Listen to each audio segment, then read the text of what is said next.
Mes parents travaillaient déjà ici, c'est eux qui m'ont fait rentrer ici. Et voilà 30 ans que je suis là. Je pense que chaque fois qu'il y a une guerre, là, elles y sont. Hein. Mais sans arrière-pensée, je fais tuer les gens comme non. Mais c'est vrai que c'est bizarre.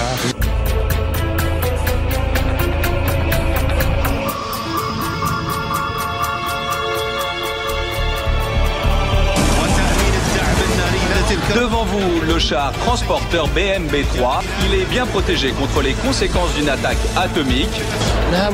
Alors, comment ça se passe avec nos mitrailleuses? Ça va? Oui, oui. Vous devriez jeter un œil à notre nouveau fusil.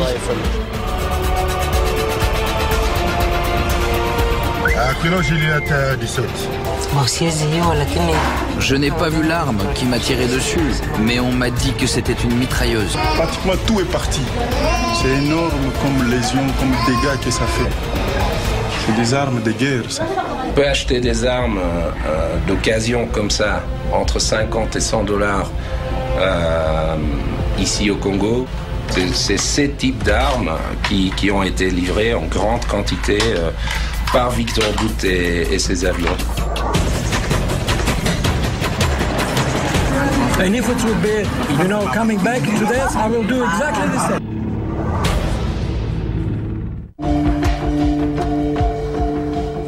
Bonsoir, bienvenue dans Enquête exclusive. Vous allez découvrir ce soir un monde fascinant, inquiétant, parfois opaque, celui du commerce des armes. En la matière, la France tire assez bien son épingle du jeu. Elle est le premier exportateur d'armes en Europe et le 4e dans le monde entre la Russie et Israël. Alors, les spécialités de la France, eh bien, ce sont ces véhicules blindés comme ici dans cette usine à Limoges, mais aussi les frégates, les sous-marins, les missiles. Alors, il y a le commerce légal des armes. Il y a aussi les trafics illégaux qui alimentent les guerres civiles, particulièrement meurtrières, comme on le sait notamment au cœur de l'Afrique. Nous nous sommes intéressés à un trafiquant. Il s'agit de Victor Bout. Il purge actuellement une peine de plusieurs années de prison en Thaïlande.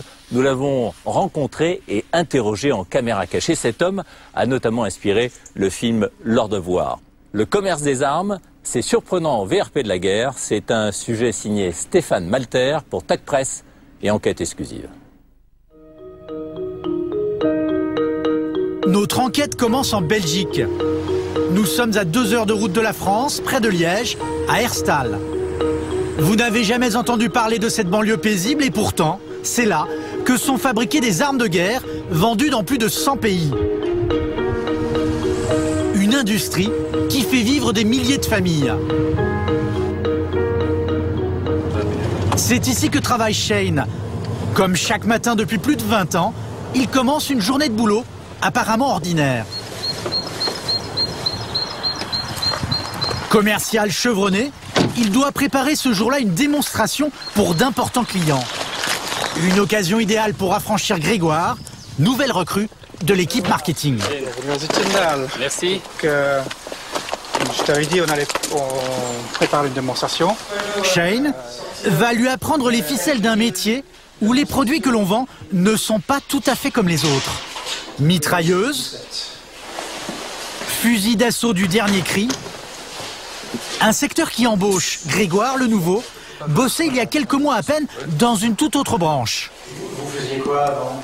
J'étais dans les télécoms. Comme quoi. On est loin des mitrailleuses.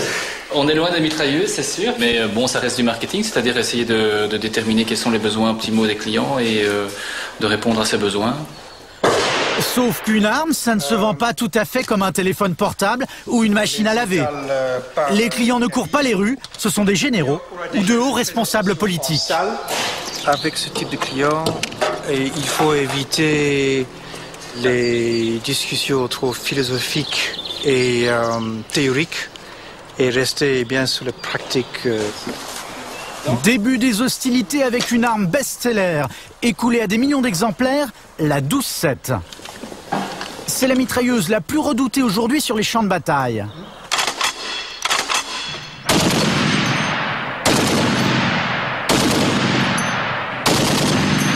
Elle tire 1000 coups minutes et peut atteindre une cible jusqu'à 2 km de distance. Hélicoptères, véhicules, peu de blindage résistent à ces balles. Un produit dont les performances font l'unanimité sur le marché. Je dirais un équipage qui commence à avoir des projectiles qui entrent dans le véhicule avec eux vont probablement se précipiter hors du véhicule le plus vite possible parce qu'ils se rendent compte qu'à ce moment-là, ils sont dans une position que tôt ou tard, ils seront touchés. L'effet incendiaire, si jamais il y a des combustibles qui sont touchés, ça peut inflammer le véhicule et donc faire sortir les gens. Je pense que ça fait son effet quand on fait des démonstrations comme ça.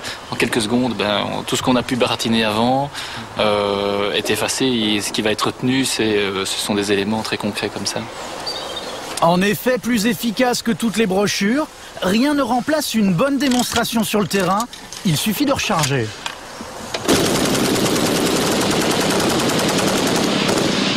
Là, c'est ce qu'on appelle dans le jargon le mur de feu.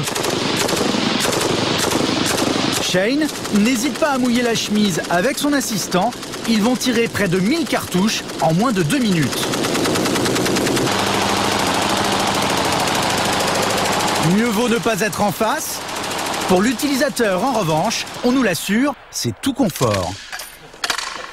On lui expliquera quand même que le canon est très chaud, vraiment très très chaud. On pourrait à la limite allumer une cigarette dessus, mais tout ce que l'utilisateur doit manipuler pour faire tirer l'arme reste à une température correcte pour être manipulé.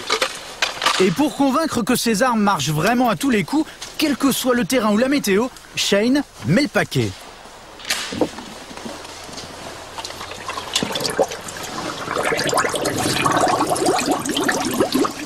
Vous êtes sûr qu'elle va marcher?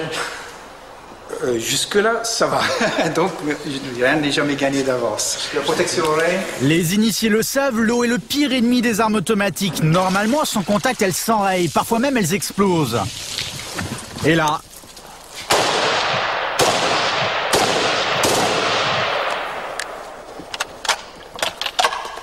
Bon, dans les films, tout ça a l'air facile. Dans la réalité, c'est beaucoup plus impressionnant.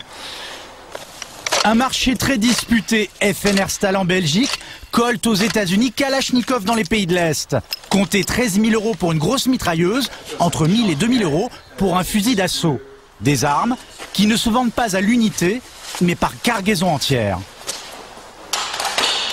Une démonstration réussie ne garantit pas la vente, mais une démonstration ratée, ça vous garantit avec une grande certitude que vous n'allez pas l'avoir à la vente. Rater une vente, ça peut vite devenir catastrophique. Car l'entreprise fabrique des armes et des munitions dans des quantités phénoménales qui font vivre plus de 3000 familles. Des gens ordinaires qui ne ressemblent vraiment pas à l'image que l'on a des marchands de canons. Et pourtant, leurs munitions et leurs armes vont se retrouver mêlées aux événements sanglants que l'on retrouve aux 20h. Guerre en Irak, bombardement en Afghanistan, lutte contre le terrorisme. Des conflits qui d'un côté provoquent des pertes considérables et de l'autre font vivre des milliers de foyers.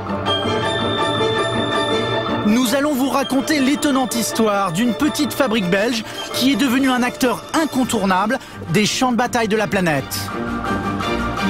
FN Herstal, Une marque qu'ils gravent fièrement au laser sur leurs produits.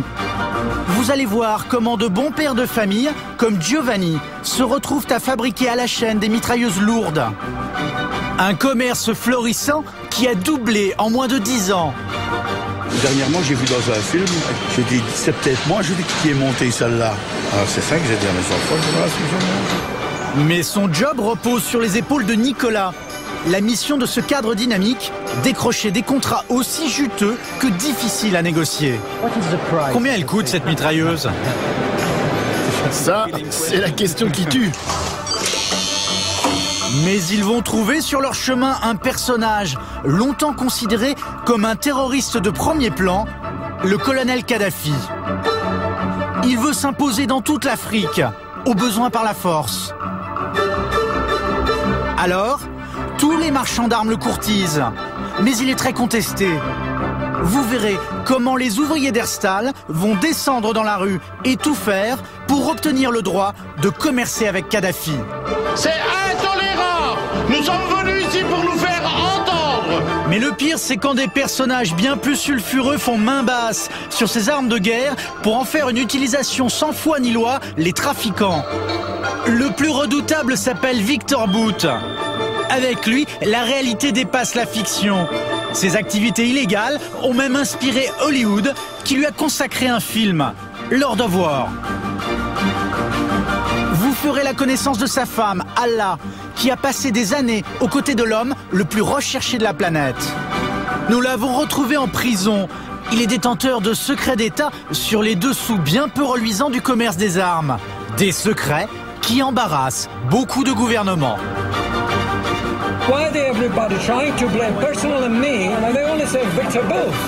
Révélation sur un commerce qui dérange.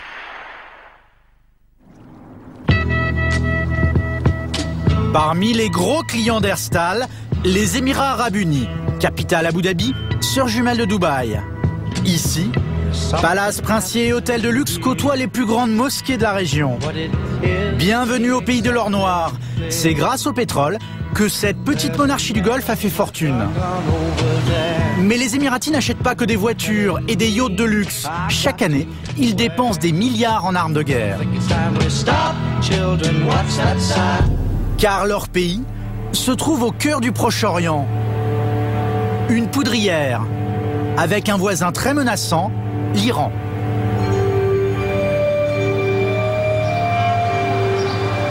C'est dans un grand hôtel de la ville que nous retrouvons Nicolas de Gottal.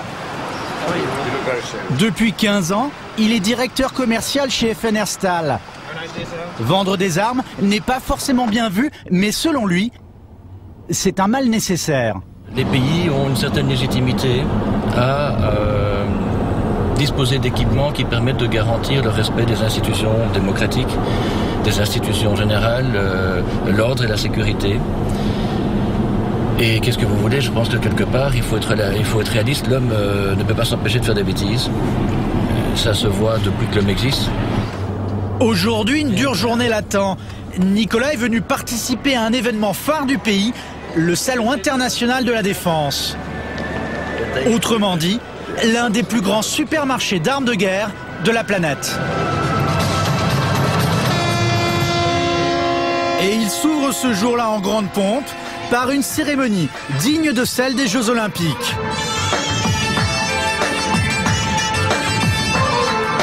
Militaires de haut rang, princes, ministres, grands industriels, ce qui intéresse au plus haut point ces invités de marque, ce ne sont pas vraiment les danses folkloriques, mais ça. Un défilé spectaculaire d'engins de mort sortis du garage pour une bataille qui sera d'abord commerciale. Devant vous, le char transporteur BMB-3 de fabrication russe. Il est bien protégé contre les conséquences d'une attaque atomique, biologique et chimique. Les clients présents disposent des plus gros budgets d'armement du globe. Alors, dans les stands, les fabricants venus des 5 continents étalent leur savoir-faire, de la haute technologie jusqu'au dernier camouflage à la mode. Combien il coûte votre char ? Ça dépend. Vous m'en prenez un ou 2000 ? Du char au lance-roquettes, comme à la Samaritaine, on trouve vraiment tout ici enfin. Tout ce qui peut servir à un soldat en milieu hostile. Et ici, vous avez une nouvelle technologie très excitante. Cette pompe a été conçue pour produire de l'eau fraîche et potable à partir de n'importe quelle source d'eau contaminée. Et voilà le résultat, et je vais même la boire devant vous. Elle est vraiment propre? Très propre. Vous voulez goûter? Et même pour vendre des armes, les fabricants font appel aux inévitables hôtesses de charme. Vous pouvez customiser ce véhicule en fonction des souhaits de votre commandement. C'est fabriqué en Suisse. Fabriqué en Suisse? Oui, fabrication suisse. Parmi les concurrents d'Herstal, les fabricants français. Mais ils sont extrêmement suspicieux. Vous rentrez, vous montez là, vous filmez. À l'évidence, notre caméra gêne. Il faut dire que le commerce des armes est un sujet qui dérange. Oui, des navires de guerre. Voilà. Et alors? Les navires de guerre. Les industriels français que nous avons contactés ne veulent surtout pas se montrer.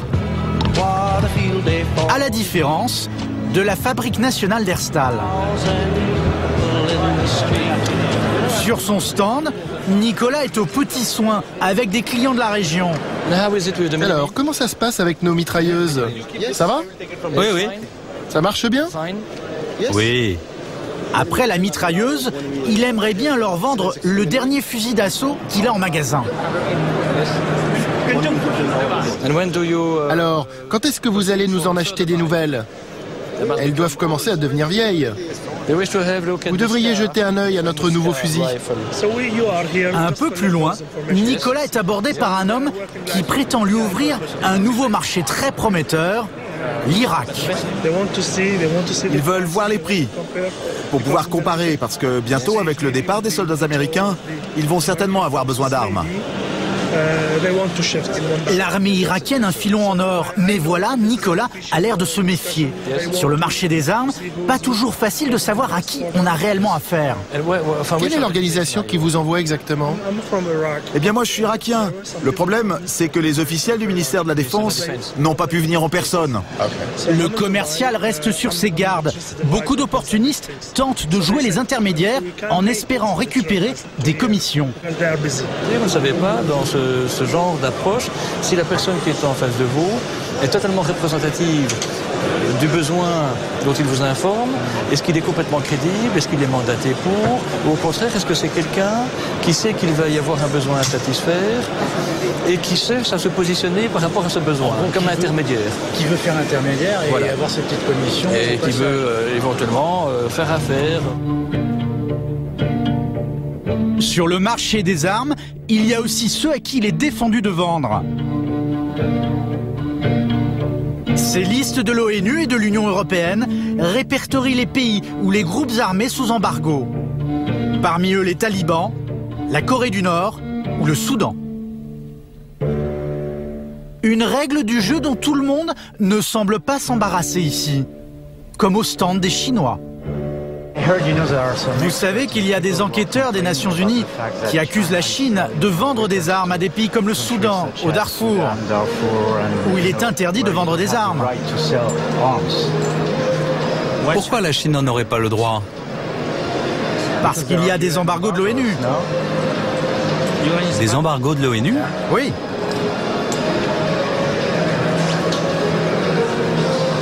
Vraiment? Il n'y en a pas? Moi, il me semble qu'il y en a. Ah bon? Il y en a? Merci. Visiblement, ce fabricant chinois ne s'embarrasse pas outre mesure de la réglementation internationale. La compétition bat son plein et les plus gros concurrents de Nicolas, ce sont les industriels étrangers qui réussissent à convaincre des hommes d'État de venir les aider à vendre leurs produits. Et pour la France, c'est carrément le ministre de la Défense, Hervé Morin, qui a fait le déplacement. Il est venu jouer les VRP de l'industrie tricolore. Ne croyez pas un seul instant que ce que fait le gouvernement français, le gouvernement américain ou le gouvernement britannique ne le fait pas. Voilà. Tout le monde joue le même jeu dans cette affaire. Car peu de Français le savent, mais notre pays figure en 4e position, derrière les Américains, les Russes et les Anglais, sur le marché de l'armement. Alors au pavillon français, le ministre vient relever les compteurs. Elle se vend bien, c'est ça. Se vend bien, elle se vend. Non, c'est une excellente torpille. Enfin, c'est dur pour tout le monde. Ah bah oui. On va aller voir CMN. Les commandes de l'armée française sont très loin de suffire pour donner du boulot aux 300 000 employés de l'industrie de la défense tricolore. Alors, il faut vendre à l'étranger. Et pour ça, le ministre se dit prêt à tout. Vraiment les soutenir, on a Zodiac ici, on a converti. S'il me faut faire un aller-retour en 24 heures à l'autre bout du monde pour défendre un programme ou un produit français, je le fais. Si le ministre a fait ce jour-là le déplacement, c'est pour une raison bien précise, qui s'appelle le Rafale. Les Émirats arabes unis envisagent d'acheter 60 exemplaires de l'avion de combat français. Un contrat colossal estimé entre 6 et 8 milliards d'euros. Mais quand le ministre fait l'article, ce n'est pas gagné. Son anglais est un petit peu approximatif. Bon, I hope that you can fly with this plane in some years. I hope for you. Qui vous allez voir là? Le prince héritier. C'est un rendez-vous important? C'est celui qui gère au quotidien le pays. Un tête-à-tête avec le prince héritier Cheikh Mohammed bin Zayed, qui est aussi le vice-commandant suprême des forces armées. Et une bonne demi-heure plus tard, quand le ministre ressort, difficile d'en savoir plus. Le Rafale, vous êtes bien avancé? Écoutez, ça c'est des choses dont on parle pas. Voilà. Alors on va où? Aux dernières nouvelles, le Rafale n'a toujours pas été vendu. Les Émirats ont beau être riches comme Crésus, ils trouveraient l'addition encore un peu trop salée. Nicolas le Belge, lui, n'a pas ce genre de problème. Son créneau est dopé par les combats de guérilla en Irak et en Afghanistan. Chaque année, son chiffre d'affaires augmente en moyenne de 10%. Une prospérité insolente qui profite à toute une région, à des milliers de kilomètres de là.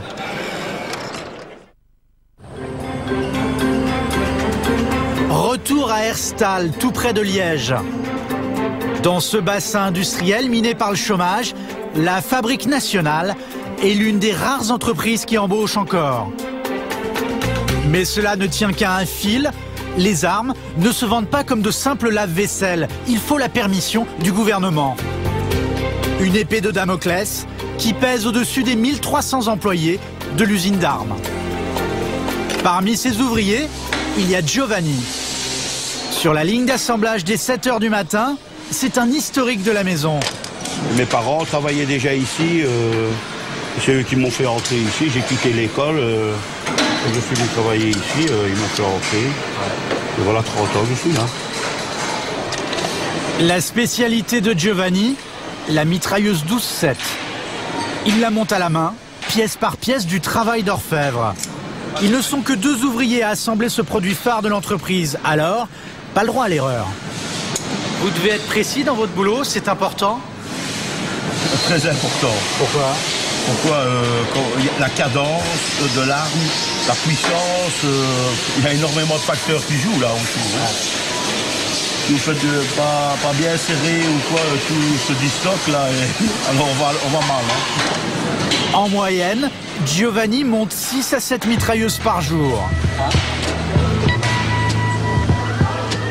Aucune d'elles ne quittera l'usine sans avoir été rodée, un peu comme une voiture. Précision, cadence, tout est vérifié. Et pour voyager, elles vont être bichonnées, enveloppées d'un film spécial qui les protégera de l'humidité. Secret défense oblige, nous ne serons pas autorisés à filmer le départ de ces armes. Par avion ou bateau, elles seront livrées aux 4 coins du globe. Certaines, c'est le cas des mitrailleuses de Giovanni, se retrouveront sur des zones de conflit. Quand il y a eu la guerre du Golfe et tout ce qui s'enfuit sur les chars et tout ça, vous avez la .50 là. Je pense que chaque fois qu'il y a une guerre là, elles y sont. Hein. C'est bizarre. Ça c'est vrai que c'est bizarre des fois. Mais sans arrière-pensée, je fais tuer les gens ou comme non. Mais c'est vrai que c'est bizarre. Il faut bien qu'on gagne sa vie, nous, hein. En ce moment, les carnets de commandes sont pleins. Les affaires marchent si bien que pour l'année 2009, chaque ouvrier a touché une prime de 2 000 €. Dans la région, la boîte est très recherchée. Il y a énormément de jeunes qui pleurent ici au portail pour rentrer ici. Ah ouais? Oui, ils savent la réputation de la FM. La Fabrique nationale, une étonnante saga qui commence en 1889. Son succès, elle le doit à un Américain, John Moses Browning. Au début du XXe siècle, cet inventeur de génie va concevoir une arme à feu révolutionnaire pour l'époque, le pistolet. C'est la première arme de poing automatique. Mais les Américains ne jurent que par le revolver à barillet qui a conquis l'Ouest. À la différence des Belges, ils ne croient pas à cette invention. C'est donc Herstal qui en récupère la fabrication.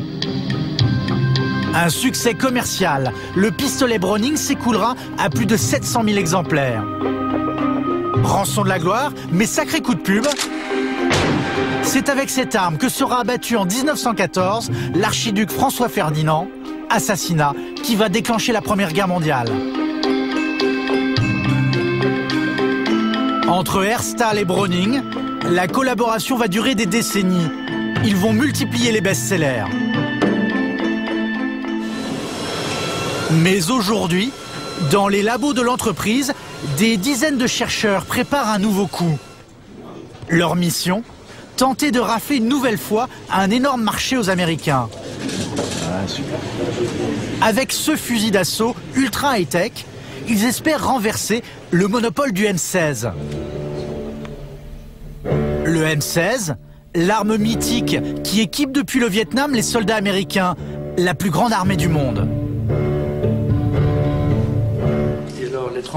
Mais Nicolas le commercial et son adjoint Michel voudraient savoir quand ils vont pouvoir lancer leur grande offensive. Et ils viennent enfin de l'apprendre, l'occasion est unique. Les Américains envisagent de mettre à la retraite leur fameux M16. Plus d'1 million de fusils à remplacer, un marché faramineux.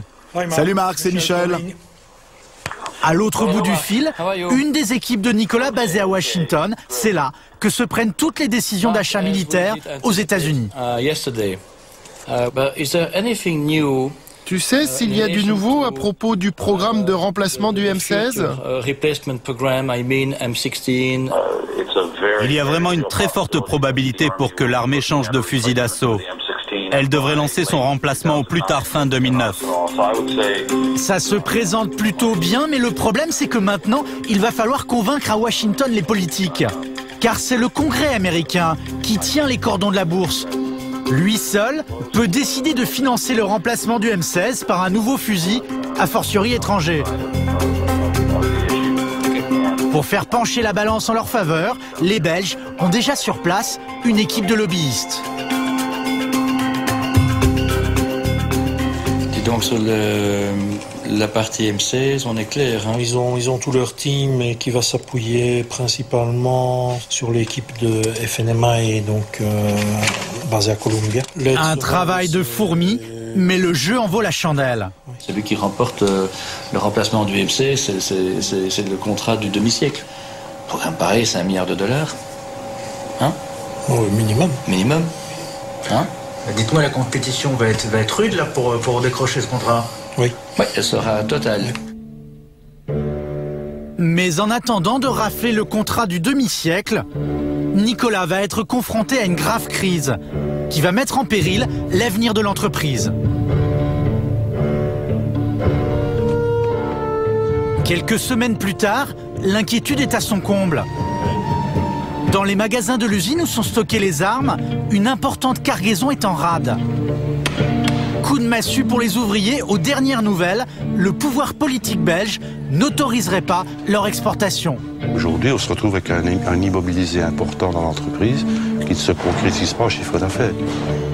Fusils anti-émeutes, mitrailleuses, pistolets, il y a dans ces caisses 3000 armes au total pour une valeur de 12 millions d'euros. Le problème, leur destinataire. Il suscite l'inquiétude des autorités belges. Et si vous n'obtenez pas cette licence, c'est un problème, enfin... C'est-à-dire que tout est stocké ici et ce ne sera pas vendu. C'est pas évident, hein. Oui, mais on ne fabrique pas des bicyclettes. Le pays acheteur dont les ouvriers ne prononcent pas le nom n'est pas un client tout à fait comme les autres. Il s'agit de la Libye. Un État dirigé par le sulfureux colonel Kadhafi. Figure du terrorisme international dans les années 80, le dictateur parrainait alors près d'une trentaine de mouvances terroristes. À son actif, les attentats de Lockerbie et ceux du vol français DC-10 d'UTA, bilan 170 morts. Sauf qu'aujourd'hui, l'ancienne bête noire des Occidentaux est en odeur de sainteté et il est très courtisé, aussi bien par les politiques que les journalistes. En jouant le jeu des Américains, Kadhafi se rachète une place sur la scène internationale. Parce qu'il a accepté d'indemniser les victimes du DC-10 d'UTA, Mouammar Kadhafi serait donc pardonné. Les sanctions de l'ONU qui interdisaient tout commerce avec son pays ont été levées en 2004. Une aubaine pour les marchands d'armes. Après 20 ans d'embargo, l'armée libyenne a sérieusement besoin de se rééquiper. La France est en première ligne. En 2008, elle décroche un contrat de 168 millions d'euros pour la fourniture de missiles anti-chars Milan, avec la bénédiction et le soutien du chef de l'État. Les Libyens vont dépenser quelques centaines de millions d'euros pour faire marcher les usines en France. Je devrais m'en excuser? Qu'est-ce qu'on me reproche? De trouver des contrats? Aujourd'hui, tout le monde vend des armes au colonel Kadhafi, mais en Belgique, apparemment ça coince. Résultat, Nicolas, le directeur commercial, Giovanni, le monteur de mitrailleuses, et tous les ouvriers de l'usine sont suspendus à la décision des autorités belges.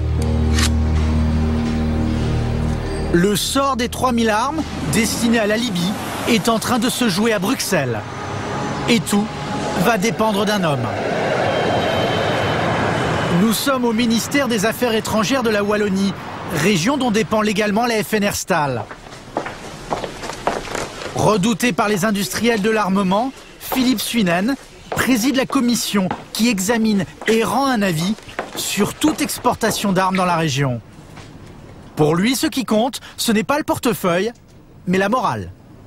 Il se peut qu'on perde parfois des marchés, mais qu'est-ce qui est le mieux? Est-ce qu'il ne faut pas mieux, je dirais, être un pays qui respecte l'ordre international et qui est préoccupé de certaines valeurs, plutôt qu'être un pays dont chacun va se méfier parce qu'il autorise à tout vent n'importe quelle exportation d'armes? Il n'y a pas photo non plus pour moi. Pour les ouvriers de la fabrique nationale, l'affaire est loin d'être gagnée. Philippe Suinen n'est pas prêt de délivrer le Sésame, le End User Certificate, le document qui certifie que les armes iront dans le pays acheteur et pas ailleurs. La Belgique se demande si les armes destinées au colonel Kadhafi ne seront pas revendues à des pays sous embargo ou à des bandes irrégulières.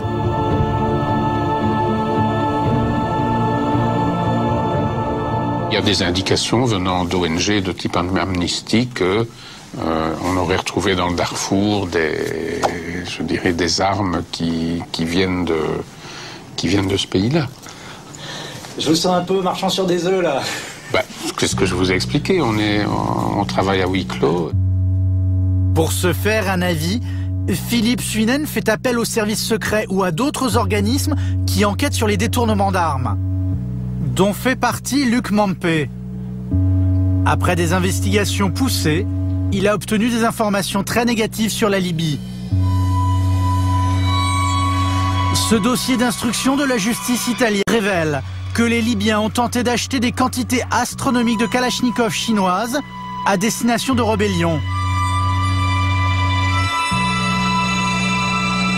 Le gendre du colonel Kadhafi serait lui-même impliqué.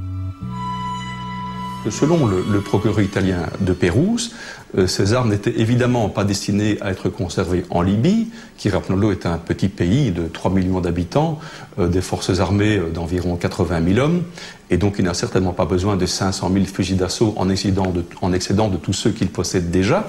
Et d'après le procureur italien, eh bien ces armes étaient destinées non seulement au Tchad, mais aussi au Soudan, voire même à l'Irak, et aussi, selon le progrès italien, à la République démocratique du Congo. Alors, la Belgique peut-elle commercer avec un pays qui semble jouer les intermédiaires pour des groupes armés illégaux? La hantise des autorités, c'est de voir leurs entreprises et leurs pays associés à des massacres.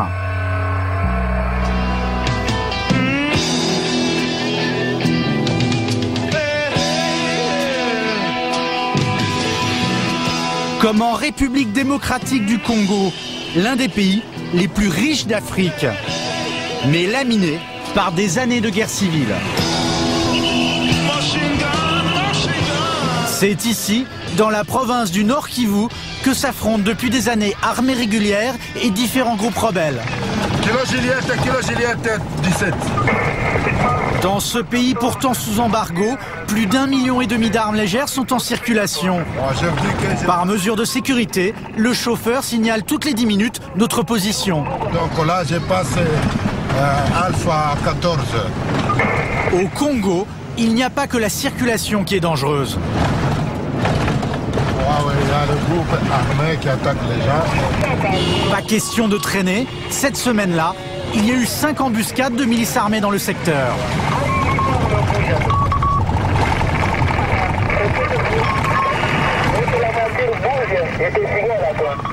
Nous arrivons enfin à l'hôpital de la ville de Rutshuru, l'un des rares lieux sanctuarisés où les armes sont proscrites. Vas-y, Juliette, je t'écoute. Ok, bien arrivé à l'hôpital. Au moment le plus fort du conflit, il arrivait jusqu'à 100 blessés par jour. Nous sommes censés être en période d'accalmie et pourtant, les victimes défilent au bloc opératoire.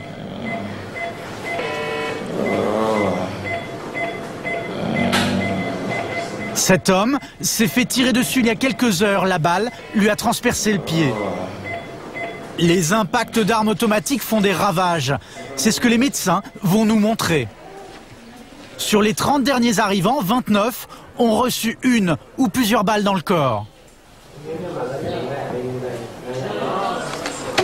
Ce jeune homme a croisé il y a quelques jours la route de miliciens.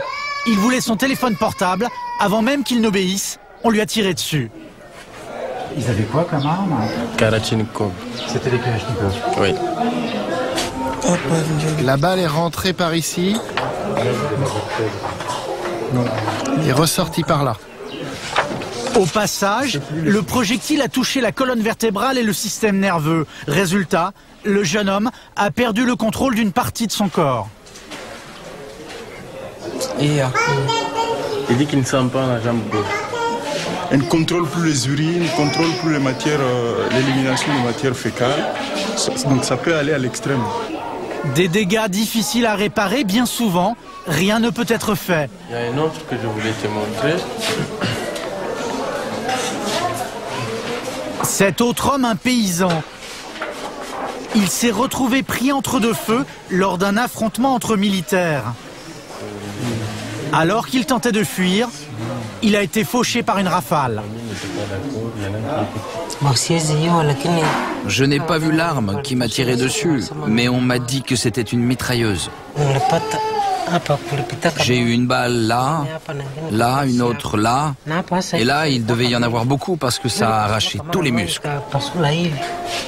Muscles, os du tibia, 40 cm de la jambe ont été littéralement pulvérisés. Les médecins n'ont eu d'autre choix que d'amputer. Pratiquement tout est parti. C'est énorme comme lésion, comme dégâts que ça fait. Même dans les milieux plus spécialisés pour faire des greffes, c'est impossible. Si on voit que ce n'est pas des armes, on dit petites armes, non, hein, c'est des armes de guerre, ça. Séquelles à vie, amputation de jambes ou de bras. Pour ceux qui sont la cible d'une arme automatique, c'est un peu comme à la loterie, sauf que là, on est perdant à tous les coups. Ce jeune homme de 20 ans, plongé dans le coma, a reçu une balle en pleine tête. Nul ne sait s'il se réveillera un jour et si oui, dans quel état. Au Congo, les armes de guerre ont fait des centaines de milliers de morts, pour la plupart des civils. À plus de 6000 km de là, en Belgique, les armes, c'est d'abord des emplois. Les 3000 fusils et mitrailleuses de la fabrique nationale destinés à la Libye sont toujours bloqués dans les entrepôts de l'usine.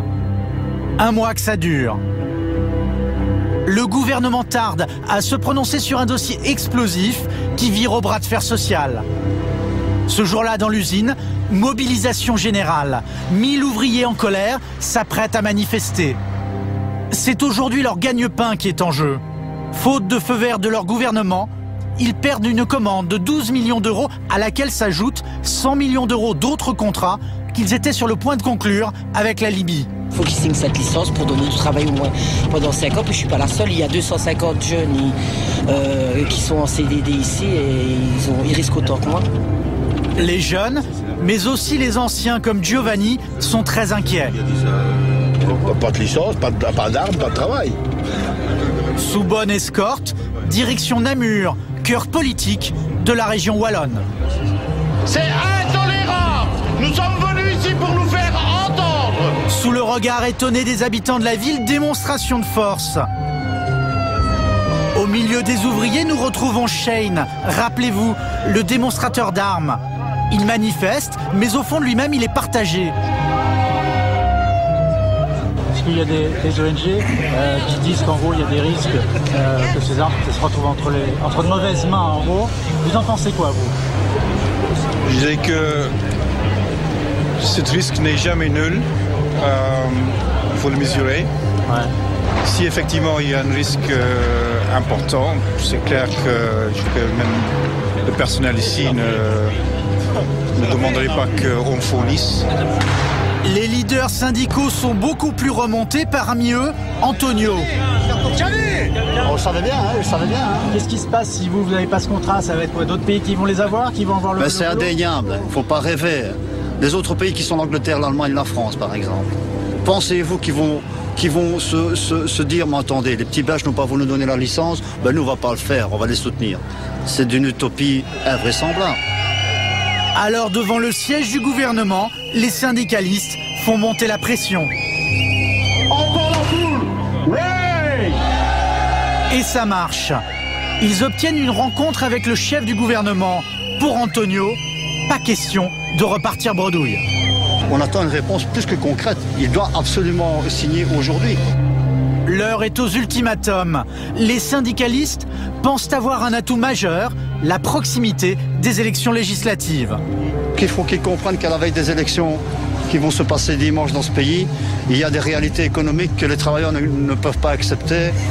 Le pari des syndicats, c'est que les politiques n'oseront pas prendre le risque de se mettre à dos des travailleurs qui sont aussi des électeurs. Cet homme, c'est Rudy Demotte, le chef du gouvernement. Lui seul peut autoriser l'exportation des armes. La réunion s'annonce musclée. Nous avons pu prendre connaissance de certains propos tenus. Voici leur retranscription. Le problème ici, c'est que si on n'obtient pas la commande libyenne, c'est 400 emplois en moins sur 5 ans. Mais le chef du gouvernement ne va pas céder à la pression. Nous ne voulons pas prendre de décisions dictées par l'émotion ou des caricatures. Le gouvernement refuse de donner le sentiment de brader l'éthique au profit d'intérêts mercantiles. L'effet médiatique serait dévastateur. Vous imaginez un seul instant que le chaland aura une image positive de notre pays en voyant demain dans la presse que l'on vend des armes à Kadhafi? Chacun peut convenir que ce n'est pas la personne que l'on inviterait au mariage de sa fille. Le débat est aujourd'hui irrationnel. On décidera après les élections. Ce jour-là, Giovanni et ses collègues vont rentrer dans leur famille déçus et surtout inquiets. Quelle sera la décision finale? Nous serons avec eux pour l'entendre et la surprise sera de taille. Vendre à la Libye, pourquoi pas? Mais il y a des clients dont les employés d'Herstal ne veulent à aucun prix entendre parler. Les trafiquants d'armes, ceux qui défient toutes les lois et alimentent tous les conflits, comme Victor Bout. Il est surnommé le marchand de mort. Traqué par toutes les polices du monde, ce Russe de 42 ans va même devenir en 2005 une légende de cinéma avec le film Lord of War. On estime à environ 15 millions le nombre d'armes à feu actuellement en circulation. Autrement dit, il y a un homme sur 12 qui est armé sur cette planète. La seule question, c'est comment armer les 11 autres. Une version choc de la sinistre success story du trafiquant d'armes, incarné à l'écran par l'acteur Nicolas Cage. Fournisseur numéro 1 des seigneurs de la guerre les plus sanguinaires, il écume les champs de bataille et déjoue à chaque fois les pièges tendus par ses poursuivants. Vous êtes dans l'humanitaire? Oh, bien sûr. J'étais devenu le plus grand marchand de morts de la planète. Vous allez voir que l'histoire de celui qui aurait fait fortune grâce à la vente illégale d'armes sur tout le globe dépasse de très loin la fiction. Nous avons pu retrouver la trace du vrai Lord of War.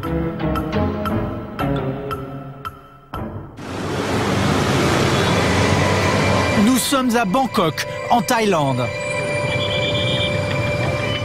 Après des semaines de négociations, nous avons pu établir le contact avec lui. C'est cette femme qui va nous mener à Victor Bout. Elle est russe, se prénomme Allah, c'est son épouse.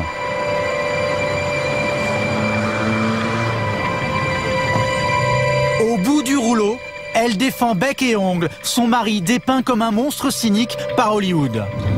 Ce film est un pur fantasme hollywoodien qui n'a rien à voir avec la vie de mon mari. Victor n'a aucun point commun avec ce héros. Même les agents américains, quand ils s'adressent à la cour, disent « Vous avez vu le film, vous savez qui est Victor Bout ». Il n'empêche, son mari a été arrêté ici il y a 12 mois.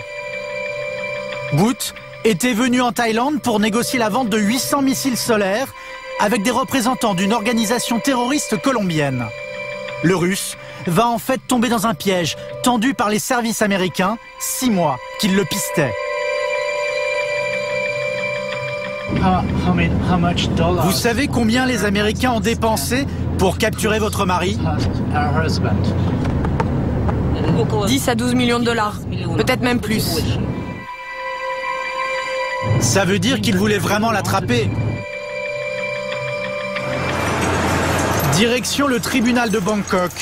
C'est là que nous allons retrouver l'homme suspecté d'être le plus important trafiquant d'armes de la planète. Au milieu des prisonniers de droit commun thaï, un occidental, c'est lui, Victor Bout. Depuis 1 an derrière les barreaux, le Russe nie tout en bloc. Son passé est auréolé de mystère. Bout serait né au Tadjikistan. Passé par les rangs de l'armée soviétique, il se lance au début des années 90 dans les affaires et se retrouve presque miraculeusement à la tête d'un empire du transport aérien. Alors qu'il attend de comparaître devant la cour, nous parvenons à organiser une interview avec lui. Combien de temps nous pouvons parler? Ok, 20 minutes, ok. À entendre Victor Bout, ses activités étaient parfaitement légales. So it's starting from fresh fruits, frozen chicken, flowers, consumers, electronics, textile, whatever. And that was on certain period quite successful business. I didn't do something special. I never hide myself. I conducted my business legally. I always have my company openly and publicly trading to the public. Celui qui se décrit comme un honnête businessman faisait en réalité l'objet d'un mandat d'arrêt international d'Interpol. Sur liste noire de l'ONU, il ne pouvait voyager sans l'aide de faux passeports. Where is the evidence of my wrongdoing? Send the evidence, date, time, country, place. It's like, disinformation during the World War II. Des preuves, il y en a. Pendant toute sa carrière, le marchand de morts présumé a été poursuivi sans relâche par un enquêteur des Nations Unies. Il s'appelle Johan Pellman. Nous l'avons retrouvé au Congo. Tombeur de Victor Bout, il a passé près de 10 ans à traquer le Russe aux 4 coins de la planète. L'enquêteur découvre le réseau tentaculaire du Russe dès 1995, alors qu'il enquête sur la violation d'embargo sur les armes en Afrique.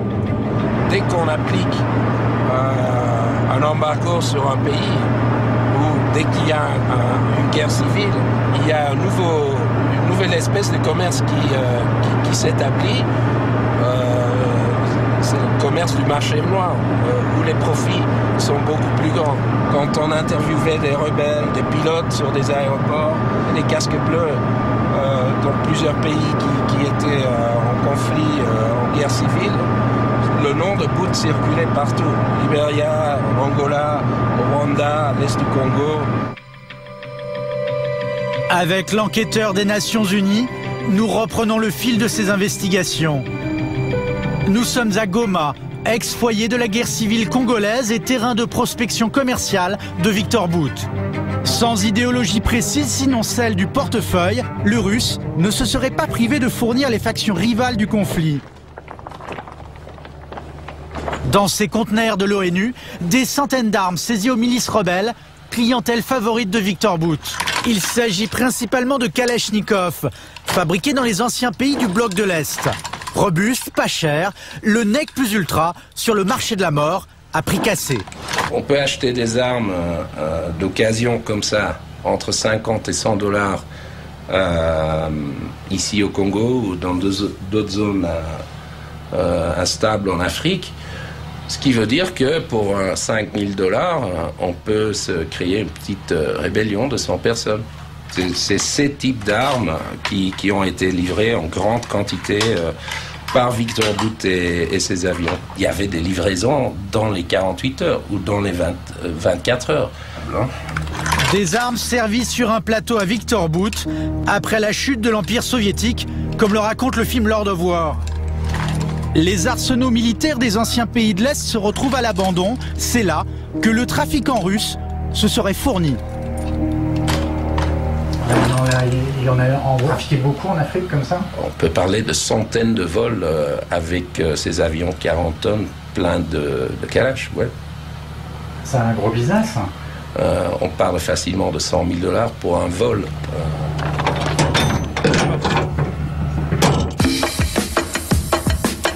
Victor Bout avait un atout précieux pour faire son business, une armada de 60 Antonov.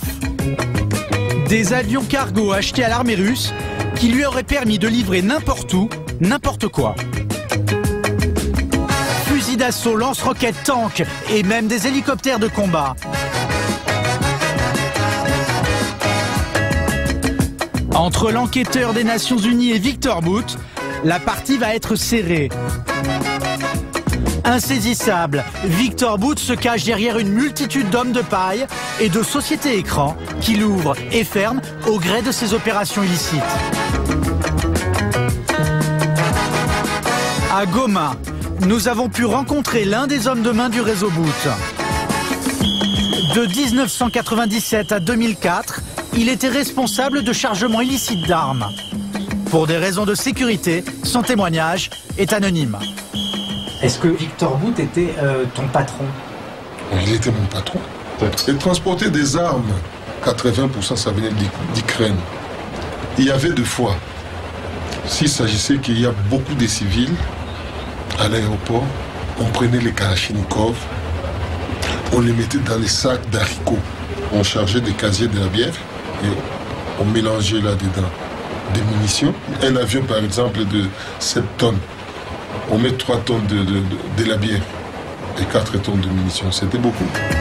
Cerveau de ces trafics, Victor Bout se garde bien d'être présent au moment des chargements. Il dirige les opérations à distance. Après avoir versé cet argent à la banque, il donne l'ordre. L'avion peut décoller. Mais comment Victor Bout s'y prenait-il pour approvisionner des pays sous embargo? Pour sortir les armes de l'usine, il avait besoin d'un document, le certificat de destination finale, le fameux N-User, refusé à Herstal pour la Libye. Pour cela, il va produire des faux.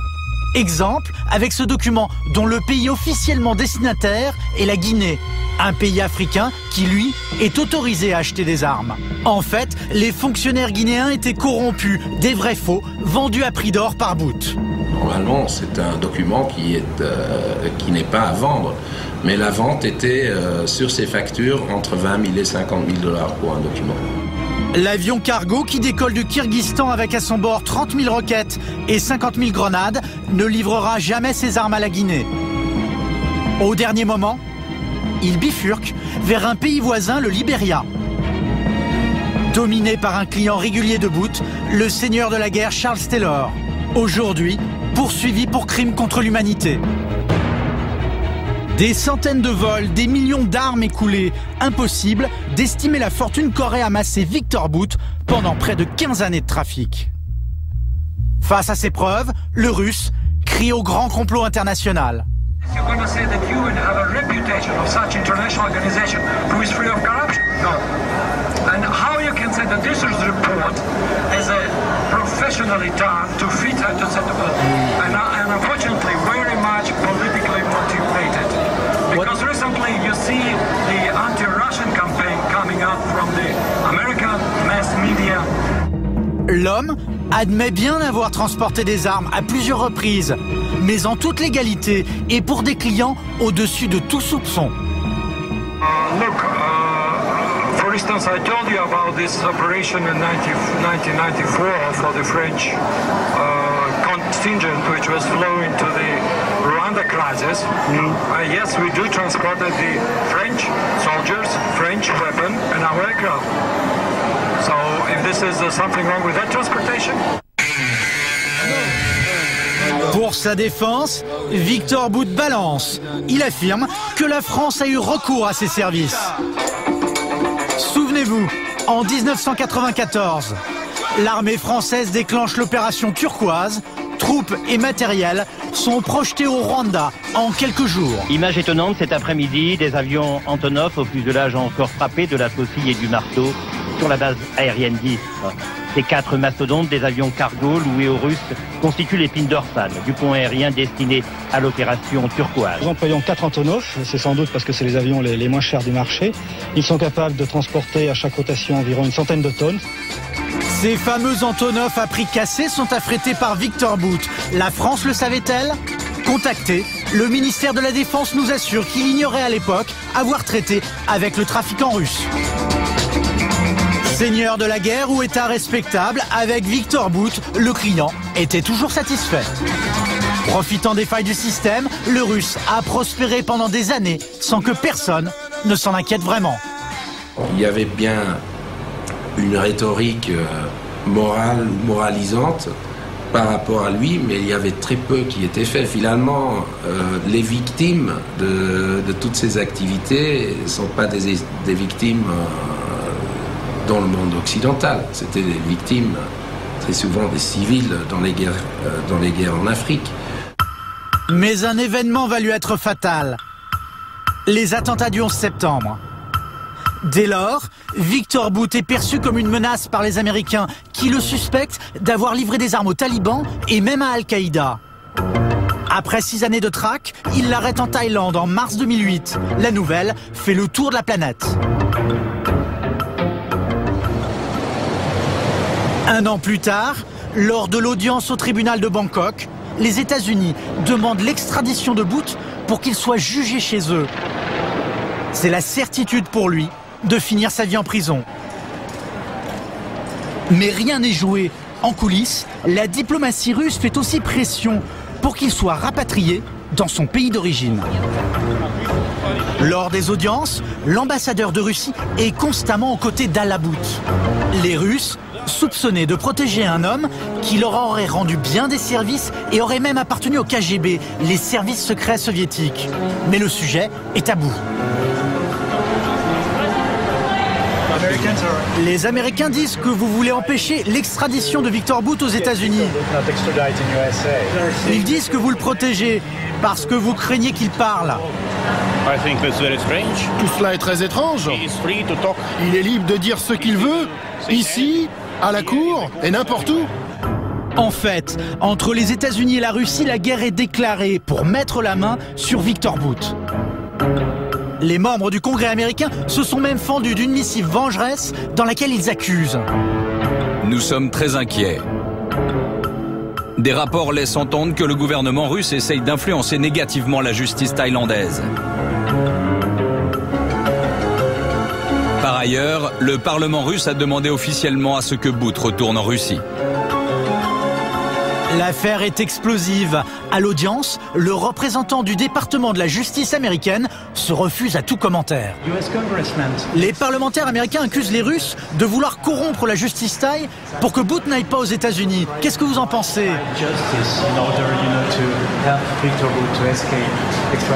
C'est le retour de la guerre froide? Laissez-moi.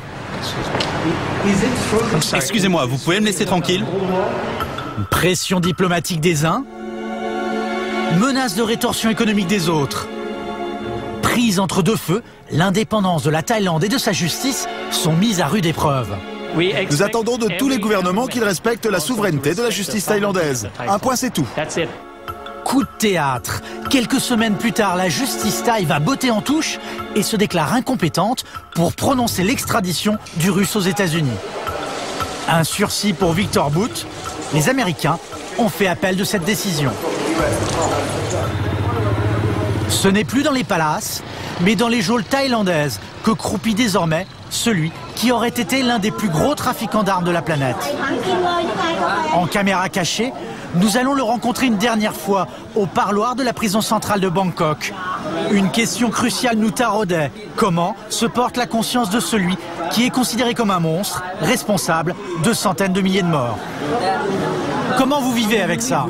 Don't give a shit about this. If I'm convinced 100% I don't did wrong, nothing wrong at all, I can easily watch to anybody's eyes, you know, and I can say openly without being shame or whatever. I know nothing did wrong in my life. And if it would be, you know, coming back to this, I will do exactly the same. Retour à Herstal. Aux yeux des employés de la fabrique, ce sont ces trafiquants qui donnent une si mauvaise image du commerce des armes. Mais pour l'instant, sur les lignes d'assemblage, ils poussent tous un ouf de soulagement.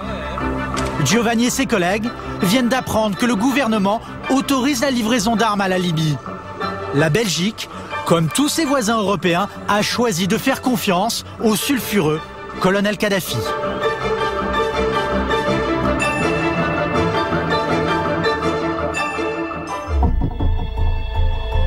Nous poursuivons notre enquête à Limoges, dans une usine aux allures de base militaire. Bonjour. Bonjour, monsieur David Adair. Merci de nous recevoir. Merci à vous. Bienvenue sur le site de Limoges. Bon, alors on va voir ça. Allons-y. Le véhicule d'avant blindé, un produit mythique. Oui. Le VAB, véhicule d'avant blindé, est déployé en première ligne des zones de combat les plus dangereuses. Il y en a aujourd'hui 6000 en opération dans le monde. Comme ici, en Afghanistan. Nous les avions filmés en 2008, en patrouille à Kaboul avec les soldats français. Ce véhicule mythique affiche 20 ans de service et quelques faiblesses, comme ces mitrailleuses manuelles qui exposent le tireur. En 2007, un soldat français a été abattu dans une de ces tourelles. L'armée française décide alors de moderniser ses VAB. Retour à la case Limoges pour l'installation de tout nouveaux systèmes d'armement. Donc vous avez ici, c'est un système tourello téléopéré qu'on a intégré sur un VAB qui est déjà en utilisation au sein des armées. C'est un viseur, hein, donc, une sorte de périscope. C'est un système qu'on monte sur le véhicule qui permet aux soldats de tirer depuis l'intérieur du véhicule, de viser, de tirer de l'intérieur du véhicule sans sortir la tête du VAB. Donc ça améliore la protection des soldats. C'est un télescope en fait. Donc on peut vous faire une démonstration. Un périscope. Donc vous avez un écran et un joystick à l'intérieur du véhicule. Ouais. Au niveau de l'écran. On a une lunette de vision et un viseur. Voilà, tout à fait. Ouais, ça peut aller vite, hein. Ça va extrêmement vite. Ah, d'accord. Et l'arme, elle est placée où? Elle est placée sur la tourelle, sur le tourello. Juste au-dessus, là. Juste au-dessus, d'accord. Vous êtes confortablement installé, là? On est bien, oui, effectivement. Ah bon? C'est sûr que pour le copilote, c'est une amélioration sensible. Oui, puis c'est les premières victimes des mines, des IED au bord de la chaussée, des engins explosifs non identifiés. Une sécurité très favorable. D'accord, avec toujours un blindage à la fois des vitres et des portes. Impressionnant, hein. Impressionnant. Bon, bah merci monsieur. Merci beaucoup. Ces installations reviennent à près de 300 000 € par tourelle. 60 VAB nouvelle génération sont déjà sur le terrain. Il en reste encore 300 à équiper pour l'Afghanistan. Mais l'usine conçoit et assemble aussi des véhicules neufs. Et là, c'est un peu comme lorsque l'on achète une voiture chez un concessionnaire. Blindage, couleur, conduite à droite ou à gauche. Le client peut choisir ses options. Bonjour. Donc là, nous sommes sur le poste de finition. Donc les véhicules sont en train d'être finis avant d'être livrés au client. D'accord. Donc ici, vous avez un César. Donc comme je le disais, avec une cabine 5 places à l'intérieur. D'accord. Qu'est-ce qui change par rapport à un véhicule normal, à part le blindage?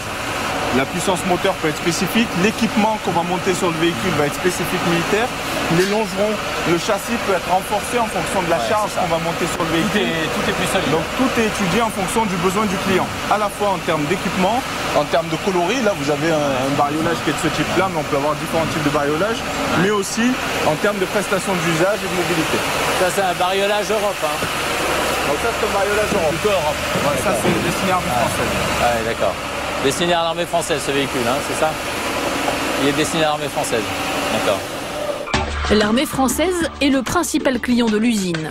Le site s'est donc spécialisé dans le bariolage noir, beige et vert de nos militaires. Il rappelle les teintes des forêts européennes. Pour le choix des véhicules, la gamme est plus large. L'usine a 25 modèles de blindés en catalogue.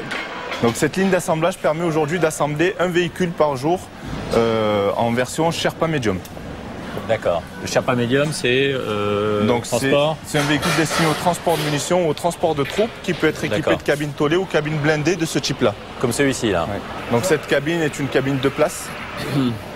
Vous avez la cabine 5 places ici, qui est la version cabine César.